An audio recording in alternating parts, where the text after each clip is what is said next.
Olá pessoal, nessa aula a gente vai falar sobre os comandos DDL, tá? Data Definition Language. São os comandos de definição de dados utilizados para criar a estrutura dos objetos do nosso banco, né? Então, criar tabelas, alterar tabelas, a estrutura dessas tabelas, né? Definir as colunas, criar views, criar procedures, enfim, nós não estamos falando mais de manipular os dados, né, dentro dessas tabelas, mas sim a própria forma, a própria estrutura desses objetos, né? A gente chegou a ver por alto aqui alguns comandos, né, que foram necessários aí nas aulas passadas, mas aqui a gente vai tratar especificamente, tá, o que são esses comandos DDL. A gente tem os mais conhecidos aqui, né? Os mais utilizados são os comandos de create, né, para criar um objeto, criar uma tabela, criar uma view, né?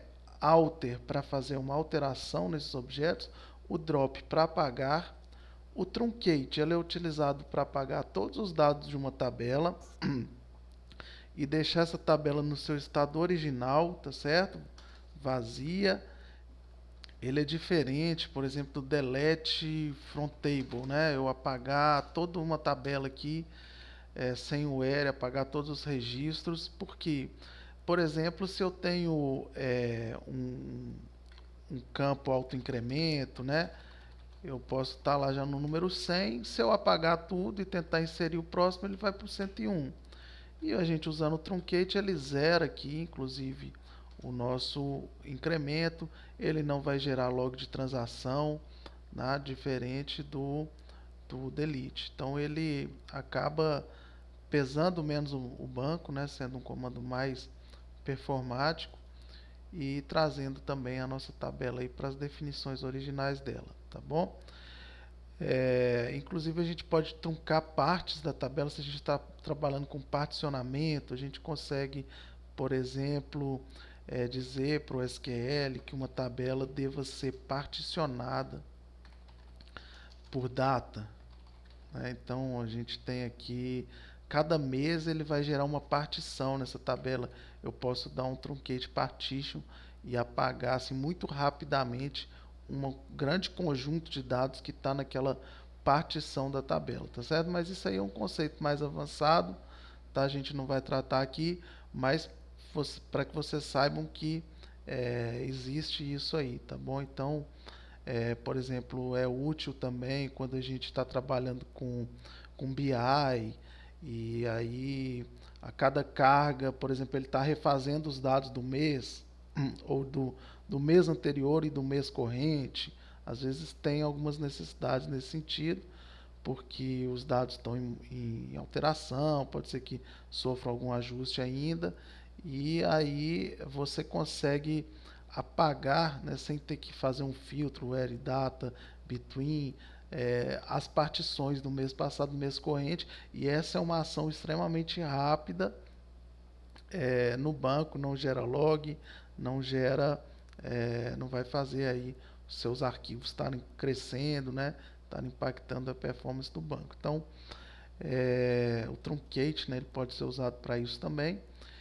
E o rename, que na verdade não é um DDL aqui, né, um comando DDL. Você tem uma história de procedure rename que você vai passar o nome do objeto, um novo nome, enfim, a gente vai ver aqui, tá certo? Então, por exemplo, na aula de JSON a gente criou essa tabela aqui, create table skills, e a sintaxe é essa aqui, abre parênteses, e aqui a gente vai colocar todas as colunas e as restrições, constraints que eventualmente tiver nessa tabela, né? Então a gente começa colocando aqui todas as colunas da tabela, mas a gente quer definir uma chave primária para essa tabela aqui, que é o skill ID. Então eu vou adicionar aqui a palavra-chave constraint, vou dar um nome para essa constraint, então primary key skills, né, dizendo que é do tipo primary key essa constraint e que ela está em cima do campo da coluna skill ID, tá? Então ele já vai criar essa tabela como a chave primária, consequentemente com o índice cluster aqui nessa coluna, que a gente viu que toda chave primária gera um índice cluster automático na tabela, né? A gente criou uma tabela de detalhe também que tinha foreign keys, então além das colunas da primary key, a gente tem duas constraints aqui que são FK, né, foreign keys, da tabela employee skills para a tabela employee, né, e o campo que é o campo de chave estrangeira é o campo employee ID aqui na tabela detalhe e também o campo employee ID lá na tabela mestre, na tabela primária, né? Então, ó, vamos ver esse outro aqui, ó. Constraint foreign key employee skills skill ID é uma foreign key do campo skill ID referenciando a tabela skills, tá? E o campo lá da chave primária dessa tabela é o skill ID. Então também ele vai criar essa tabela já com a chave primária, as chaves estrangeiras, tá certo? Essas tabelas já tinham sido criadas por nós em outra aula, né? Então elas não vou precisar executar de novo o comando EDL, mas se eu quisesse alterar aqui essa tabela e incluir aqui uma nova coluna, né? Eu poderia utilizar aqui o alter table, comando alter table, o nome da tabela, add, né? Adicionar aqui o nome da coluna, o tipo da coluna, se ele é anulável ou não, né? Poderia ser null, vamos colocar not null, não anulável, e dizer que o default dele, o valor default, se ninguém informar nada explicitamente, vai ser a data corrente do banco aqui, o nosso get date, né? Então aqui, ó, a gente criou, ó, essa coluna nova, já está lá, data inserção, tá bom? E vamos supor, não quero que chame data inserção, não, quero que chame data da criação do registro, né? E aí eu posso usar o SP rename. Posso passar como opcional aqui o tipo do objeto, né? Vou dizer que é uma coluna. Qual a coluna? Data inserção da tabela employee skills. E eu quero que ela passe a se chamar data criação. Tá? Então, se eu executar isso aqui, ó, ele deu um warning aqui, mas fez a alteração, tá? Alterou aqui, né, de data inserção para data criação. Posso apagar, né, a coluna. Então, assim, ó, se eu tentar apagar aqui, eu tenho que dar um alter table, porque a coluna está dentro da tabela, né? Drop column, o nome da coluna. Mas ele deu aqui uma mensagem de erro dizendo que ele não pode apagar porque tem uma default, uma constraint aqui de default value que depende dessa coluna data criação. Então, primeiro, eu vou ter que dar um drop constraint aqui, colocar o nome dessa constraint que ele está acusando que faça referência, que é nada mais nada menos que aquele default que a gente colocou aqui com getDate. Ele criou uma constraint que referencia essa coluna. Então eu vou ter que apagar primeiro a constraint e aí sim eu vou conseguir apagar o campo com drop column, tá certo? Se eu quisesse apagar a tabela, seria imediato aqui, drop table, né? Nome da tabela aqui. Posso também usar um drop database, o database lab, por exemplo. Posso criar um database, né? Criar aqui o nome do database, né? newDB, por exemplo. Ó, então a gente vê aqui que já tem um newDB aqui. Vou apagar ele de novo aqui, não polui muito, né? Posso criar uma view, por exemplo, uma view pedidos detalhes, né? View pedidos detalhes, essa, e aqui o comando da nossa view, né? Enfim, não vou botar um asterisco, né, na view, mas só para a gente ver aqui. Então esses são os comandos, né, DDL mais conhecidos aqui. Não precisa, pessoal, a gente se aprofundar nisso, saber de cabeça, porque basicamente tudo que a gente for fazer, a gente consegue fazer aqui visualmente, né, com o auxílio da nossa ferramenta. Então, posso criar uma tabela, né, definir aqui o campo, o tipo, os relacionamentos, né, os índices, as constraints, tudo por aqui, os comentários dos campos, nas descrições, enfim, posso criar aqui história de procedures, ele já me dá aqui um textozinho padrão para a gente criar.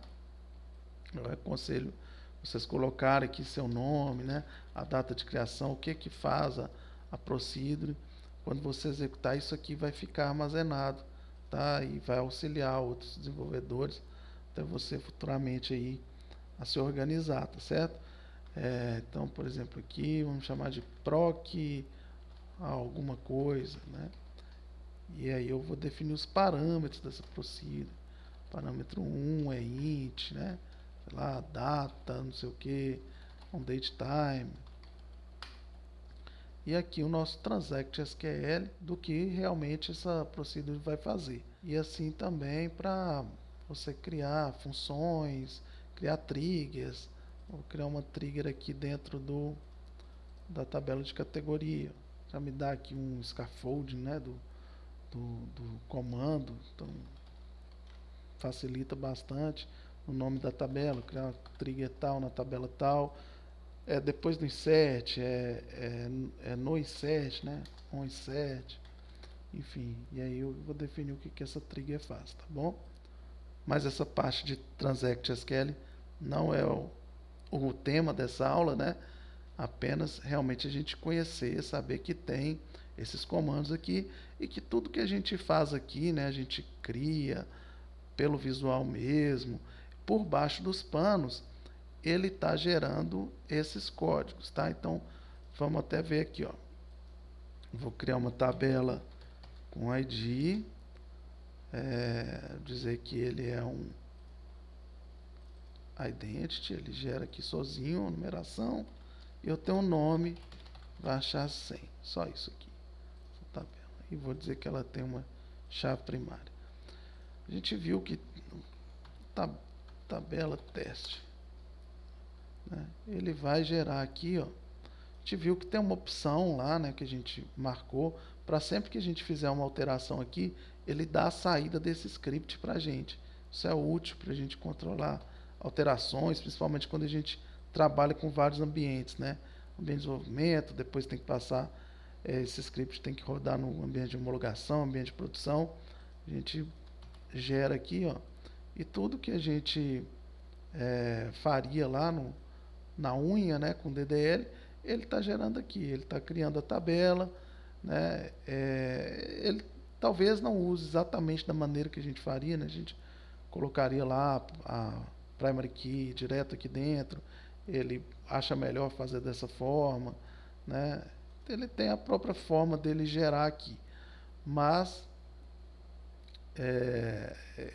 por baixo dos panos ele está fazendo um DDL, sempre vai fazer, tá joia? Então a parte de DDL é isso aí. Eu particularmente não acho que você deva decorar isso aqui, a sintaxe, né? São várias sintaxes para procedure, para tabela, né? Que você tem todo um apoio aqui da ferramenta, você tem a documentação que você pode recorrer sempre que precisar, mas o que é importante é a gente abordar os conceitos aqui para que você conheça e entenda aí o que está acontecendo, né, por baixo dos panos aí do SQL. Tá joia? Então é isso aí, pessoal. Até a próxima aula.